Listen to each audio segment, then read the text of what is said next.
नमस्कार दोस्तों। इस वीडियो में हम बात करेंगे स्लैब का बार बेंडिंग शेड्यूल हम किस तरीके से निकालते हैं। एंड यहाँ पे हम जो टाइप ऑफ स्लैब कंसिडर कर रहे हैं डेट इज सर्कुलर स्लैब। तो सर्कुलर स्लैब में जो रीइंफोर्समेंट हमारी डलती है उसकी हम कटिंग लेंथ किस तरीके से निकालते हैं, तो आज हम वो सब चीज़ें देखेंगे। क्योंकि मोस्टली जो डाउट आता है वो सर्कुलर स्लैब के अंदर ही आता है, क्योंकि इसमें जो कटिंग लेंथ निकालते हैं वो गलत तरीके से निकालते हैं जो स्टूडेंट्स होते हैं। अब इसे हम डायग्राम के थ्रू समझ लेते हैं। यहाँ पे हमारी एक सर्कुलर स्लैब गिवन है जिसका जो डायमीटर दे रखा है डेट इज़ 4 मीटर, ठीक है। और जो डॉटेड लाइन है ये हमें क्या रिप्रेजेंट कर रही है, ये हमें बीम रिप्रेजेंट कर रही है। अगर इसका हम सेक्शन काट देते हैं यहाँ पे, ठीक है, और इसे सेक्शन के थ्रू देखते हैं, तो जैसा कि हमारा यहाँ पे सेक्शन है, इसमें अगर हम देखते हैं तो ये कुछ भी इस तरीके से दिखेगा। यानी कि ये यहाँ से लेके यहाँ तक ये क्या हमारा क्लियर स्पैन शो हो रहा है, ठीक है। एंड जो ये पोर्शन है वो हमारा ये वाला पोर्शन हो गया, एंड ये जो ये वाला पोर्शन है ये हमारा ये वाला पोर्शन हो गया, ठीक है। यानी कि बीम को रिप्रेजेंट कर रहा है। तो ये क्या होगी, हमारी बीम होगी, ठीक है। एंड ये अपना क्लियर स्पैन हो गया जो कि यहाँ से लेके यहाँ तक गिवन है। तो यहाँ पे हम एज्यूम कर लेते हैं कि जो बीम है, बीम की जो हमें विड्थ दे रखी है ये हमें कितनी गिवन है, ये हमें दे रखी है 150 mm, ठीक है। बोथ साइड हमें कितनी गिवन है, 150 mm ये बीम की विड्थ गिवन है हमें। एंड हम यहाँ पे बार बेंडिंग शेड्यूल निकालने वाले हैं, तो हमें पता होना चाहिए कि जो हमारी सर्कुलर स्लैब है इसमें रीइंफोर्समेंट हमारा किस तरीके से प्रोवाइड किया हुआ है। तो इसे भी हम सेक्शन के थ्रू देख लेते हैं कि इसमें जो रीइंफोर्समेंट जाता है वो हमारा कुछ इस तरीके से आता है, ठीक है। ये यहाँ पे बीम के अंदर एंकरेज हो जाएगा।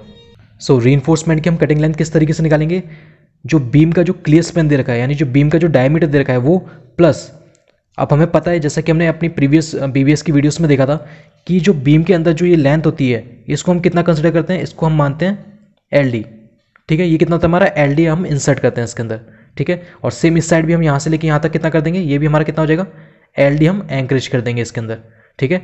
तो हम कटिंग लेंथ किस तरीके से निकालेंगे, हमें क्लियर स्पैन पता हो प्लस 2 × LD हमारा कटिंग लेंथ निकल के आ जाएगा। तो इसे भी हम आगे निकालना देखेंगे, लेकिन सबसे पहले हम बात करेंगे कि जो सर्कुलर स्लैब है हमारी इसकी हम रीइंफोर्समेंट की कटिंग लेंथ किस तरीके से निकालते हैं। तो इस डायग्राम में मैं रीइंफोर्समेंट को रिप्रेजेंट कर देता हूँ। एंड यहाँ पर मैंने मैश बना दिया है, ठीक है। तो इसमें हम एक चीज़ और देख लेते हैं कि जो रीइंफोर्समेंट डलती हैं वो हमारी बोथ वेज डलती हैं, ठीक है। एक इस तरीके से डल गई हैं, एक इस तरीके से डलेंगी, ठीक है। तो इस तरीके से एक पूरा मैश बनता है, और ये जो मैश बनता है स्लैब के केस में वो बॉटम में भी डलता है और टॉप में भी डलता है। एंड उन दोनों मैश को हम जो सेपरेट करते हैं वो किसकी हेल्प से करते हैं, डेट इज़ चेयर बार की हेल्प से। अब चेयर बार क्या होता है वो एक अलग कॉन्सेप्ट है, उसको हम बाद में देखेंगे।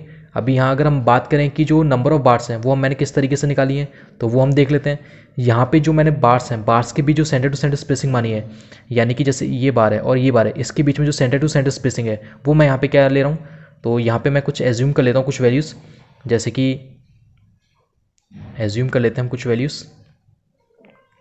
तो जो डायो बार है, जो रीइंफोर्समेंट का जो मैं डायो बार यहाँ पे कंसिडर कर रहा हूँ, डेट इज़ 10 mm का बार मुझे गिवन है at 200 mm centre to centre, ठीक है। 200 mm सेंटर टू सेंटर पे ये बार मुझे गिवन है।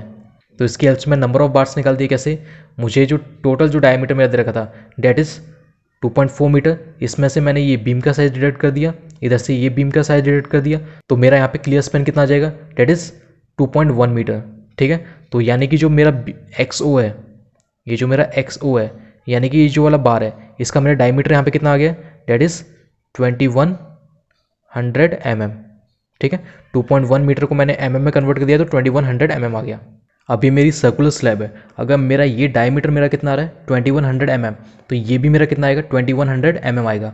अब मुझे क्योंकि इसमें मैश बोथ फेस में डालना है और मुझे नंबर ऑफ बार्स निकालनी है, तो उसे निकालने के लिए मैं क्या करूँगा, जो मेरा जो टोटल डायमीटर है उसको मैं डिवाइड कर दूँगा किससे, सेंटर टू सेंटर स्पेसिंग से।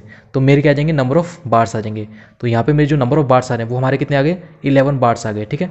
तो यानी कि इन सब के बीच में जो सेंटर टू सेंटर स्पेसिंग है डेट इज़ 200 mm। एंड में हमारी कितनी बची, ये 50 mm बच गया, ये 50 mm बच गया, इसको हम बाद में टर्मिनेट कर देंगे, ठीक है। तो कुछ इस तरीके से हम निकाल लेते हैं। अब इसका तो हमने डायमीटर निकाल लिया। अब यहाँ पे हम जो रीइंफोर्समेंट देख रहे हैं वो डिफरेंट डाया की डली हुई हैं, तो अब इनका किस तरीके से निकालेंगे तो वो हम एक बार देख लेते हैं।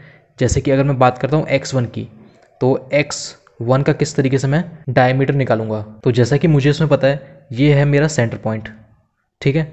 एंड यहाँ से लेके जो यहाँ तक की जो डिस्टेंस होगी ये क्या हो गया, मेरा रेडियस हो गया, क्योंकि सेंटर पॉइंट से सर्कल के आउटर सरफेस तक का जो भी डिस्टेंस होता है उसको हम रेडियस कंसिडर करते हैं, ठीक है। तो यहाँ पे अगर मैं रेडियस निकालूँ तो मेरा रेडियस कितना आ जाएगा, तो रेडियस इक्वल्स टू आ जाएगा 2100 divide by 2 is equals to 1050 mm। ठीक है, इतना मेरा रेडियस आ गया। यानी कि अब मुझे ये डिस्टेंस पता चल गई। निकालनी कौन सी है मुझे, x1 निकालनी है, ये वाली। ठीक है, एंड मुझे सेंटर टू सेंटर स्पेसिंग है, यानी कि यहाँ से लेके जो यहाँ तक ये भी मुझे गिवन है। ठीक है, तो मेरा यहाँ पे क्या बन गया, एक ट्राइंगल बन गया। इसको मैं बाहर निकाल लेता हूँ, जैसे कि ये हो गया मेरा, तो ये मेरा सेंटर पॉइंट हो गया। ठीक है, एंड ये जो डिस्टेंस है इसको मैं क्या मान रहा हूँ, x1/2 मान रहा हूँ उसको। ठीक है, क्योंकि जो मेरी x1 है वो मेरी कहाँ से कहाँ तक है, वो यहाँ से लेके यहाँ तक है। एंड जो मैं अभी निकाल रहा हूँ वो मैं निकाल रहा हूँ इधर से लेके इधर तक, यानी कि इसका हाफ निकाल रहा हूँ। तो वही मैंने यहाँ पे कंसिडर कर लिया। ठीक है, एंड ये क्या हो गया, मेरा रेडियस हो गया, जो कि मुझे कितना दे रखा है, 1050 mm। एंड जो ये सेंटर टू सेंटर स्पेसिंग है यहाँ से लेके यहाँ तक, ये मुझे कितनी गिवन है, 200 mm। ठीक है, यहाँ पे हम ऑलरेडी देख चुके हैं इस चीज़ को। तो अब यहाँ पे मैं पाइथागोरस थ्योरम लगा के अगर इसको मैं निकालना चाहूँ तो क्या हो जाएगा मेरा, पाइथागोरस थ्योरम का हमें पता ही है। पाइथागोरस थ्योरम हमारी ये कहती है जो हाइपोटेन्यूस होता है equals to under root perpendicular का स्क्वायर प्लस बेस का स्क्वायर। तो यहाँ पे हमें हाइपोटेन्यूस गिवन है, परपेंडिकुलर गिवन है, बेस हमें निकालना है। तो उसके लिए फॉर्मूला क्या हो जाएगा, तो बेस इक्वल्स टू हमारा आ जाएगा 2 इंटू अंडर रूट हाइपोटेन्यूस का स्क्वायर, यानी कि जो रेडियस है, कितना है हमारा रेडियस, 1050 का स्क्वायर माइनस पी, जब उधर जाएगा तो माइनस में हो जाएगा, परपेंडिकुलर कितना दे रखा है, यानी कि जो सेंटर सेंटर स्पेसिंग है डेट इज 200, तो 200 का स्क्वायर। तो हमारा ये कितना आ जाएगा, अब ये 2 कहाँ से आया, क्योंकि जो बेस था वो मेरा x1/2 था, 2 मैं उधर ले गया। तो अगर मैं यहाँ पे बेस को कैलकुलेट करता हूँ तो मेरा बेस आ जाएगा डेट इज 1030.77 mm। ठीक है, तो यहाँ से हमारा x1 कितना निकल के आ गया, 1030.77 mm। ठीक है, ये मेरा यहाँ से लेके यहाँ तक पोर्शन आ गया। अब इसे मैं इंटू 2 हमने यहाँ पे नहीं किया है, हमने सिर्फ इसको सॉल्व किया है, तो ये मेरी वैल्यू आ रही है। इसको अगर मैं इंटू 2 कर दूंगा तो मेरा ये क्या आ जाएगा, पूरा x1 आ जाएगा। ठीक है, इंटू 2, तो ये निकल के आ जाएगा 2061.55 mm।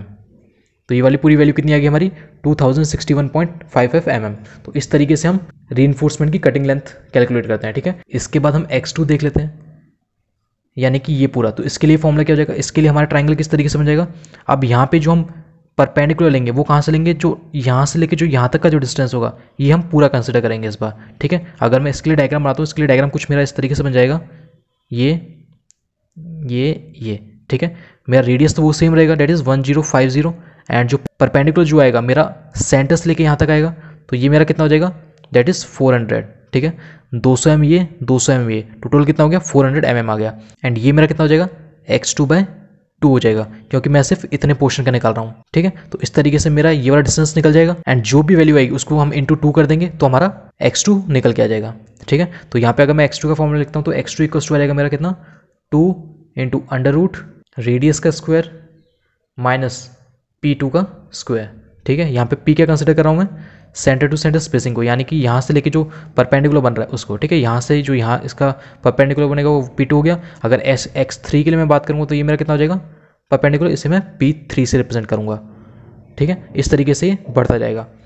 तो सेम x3 में निकल जाएगा, 2 इंटू रेडियस में सेम रहेगा माइनस p3 का स्क्वायर। तो इस तरीके से सॉल्व कर लेंगे हम इसे। इसके बाद हमने जो स्लैब है, स्लैब की हम डायमीटर तो देख लिया। अब हम बात करते हैं कटिंग लेंथ की, कि ये जो पूरी कटिंग लेंथ है वो हम किस तरीके से निकालेंगे। जैसे कि हमारा x नोट हो गया, यानी कि ये जो x नोट है इसकी अगर हम कटिंग लेंथ निकालते हैं तो ये कितना गिवन है, 2100 mm हमको यहाँ से लेके यहाँ तक हमें डिस्टेंस दे रखे है। ठीक है, इसमें हम 2 इंटू LD कर देंगे तो हमारा क्या आ जाएगा, कटिंग लेंथ निकल के आ जाएगी। ठीक है, तो इसको भी हम एक बार देख लेते हैं।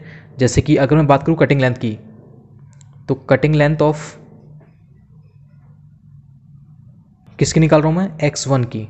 ठीक है, x नोट की। तो ये मेरा हो जाएगा क्लियर स्पैन। ठीक है, क्लियर स्पैन हमारा कितना आ गया, यानी कि यहाँ से लेके जो यहाँ तक है वो सेम क्या मेरा x नोट। ठीक है, तो x नोट मेरा कितना दे रखा है, डेट इज 2100 mm। ठीक है, ये मेरी क्लियर स्पैन आ गई। अब क्लियर स्पैन के बाद ये कुछ LD भी गया इसमें, और LD कितना गया, दोनों साइड से गया, तो प्लस 2 इंटू LD। अब इसमें यहाँ पे क्या आ रहा है, बैंड भी आ रहा है, तो यहाँ पे बैंड डिडक्शन भी हमको करना होगा, तो माइनस 90 डिग्री का बैंड आ रहा है और बोथ साइड आ रहा है। और हम जानते हैं कि 90 डिग्री बैंड डिडक्शन के लिए हम कितना लेते हैं, 2D डिडक्ट करते हैं। ठीक है, तो ये कितना हो जाएगा, 2 इंटू 2D। अब इसको हम जब सॉल्व करेंगे तो हमारी क्या आ जाएगी, कटिंग लेंथ की वैल्यू आ जाएगी। तो इस तरीके से हम कटिंग लेंथ निकालते हैं। वैसे ही सेम हम x1 के लिए निकाल देंगे। ठीक है, x1 की जो क्लियर स्पैन है, यानी कि जो स्लैब में जो रीइंफोर्समेंट डल रहा है, कितना आ गया 2061.55 mm। ठीक है, तो एक क्लियर स्पैन आ गया हमारा, उसमें प्लस 2 इंटू LD कर देंगे, माइनस जो 2 बैंड डिडक्शन हो रहे हैं वो हम कर देंगे। तो इस तरीके से हम x1, x2, x3, x4 और x5 के लिए हम कटिंग लेंथ निकाल देंगे। और जब हमारी जो कटिंग लेंथ आ जाएगी उसे हम इंटू 2 कर देंगे तो हमारी अपोजिट साइड का भी निकल जाएगा। फिर जो हमारा टोटल आ जाएगा उसको हम वापस से इंटू 2 कर देंगे, क्योंकि हमारी जो कटिंग लेंथ आ जाएगी अब वो हमारी इस डायरेक्शन के लिए आ जाएगी। अब इस डायरेक्शन के निकालने के लिए हमने उसमें क्या कर दिया, इंटू 2 और कर दिया। तो इस तरह से स्लैब में जो बोथ वेज में जो रीइंफोर्समेंट लग रही है उसका हम बार बेंडिंग शेड्यूल निकाल लेते हैं। तो आई होप आपको ये वीडियो समझ में आ गया होगा।